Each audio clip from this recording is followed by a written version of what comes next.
Fl-isfond ta' gwerer u taqlib kbir fix-xena internazzjonali, Malta fakret il-kisba storika ta' jum il-ħelsien tal-31 ta' Marzu 1979. Ta' kien artel u l-aħħar bastiment Ingliżi minn Malta u l-pajjiż ma baqax jintuża bħala bażi militari Ingliża. Dakinhar ukoll skada ftehim negozjat mill-eks Prim Ministru Domintov mar-Renju Unit fl-1972 biex l-Ingliżi setgħu jibqgħu jużaw faċilitajiet f'Malta għal skop militari sal-1979. Dan il-ġrajja fissret it-tmiem tas-sekli sħaħ li fihom Malta qdiet ħtiġijiet militari ta' ħakmiet barranin.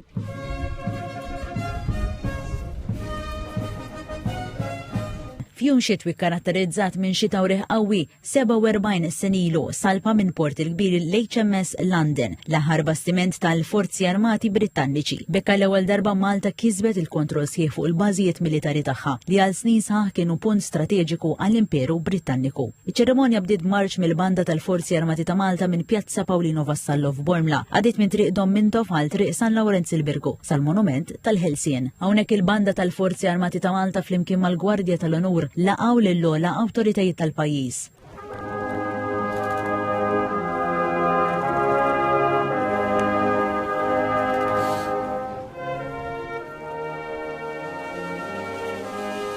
ċeremonja fuq l-olja tal-Ħelsien laħqet il-qufol tagħha mal-wasla tal-President ta' Malta, Mirjam Spiteri de Bono, fejn ingħata is-salut nazzjonali. Friġlejn l-olja tal-Ħelsien li tissimbolizza tbatija kbira li għexu l-Maltin biex kisbu rajhom f'idejhom. L-ogħla awtoritajiet tal-pajjiż fosthom id-Deputat Prim Ministru Ian Borċu Martu u l-wib tal-Oppożizzjoni Robert Kutajjar telgħu l-olja tal-Ħelsien fejn ikkommemoraw din il-ġrajja storika b'tqejjid ta' fjuri. Fl-isfond il-banda tal-Forzi Armati ta' Malta segwixxew l-innu tal-Ħelsien u wara ndaqet il-fanfarra. Iċ-ċeremonja ġiet fit-tmiema fid-daq tal-innu nazzjonali.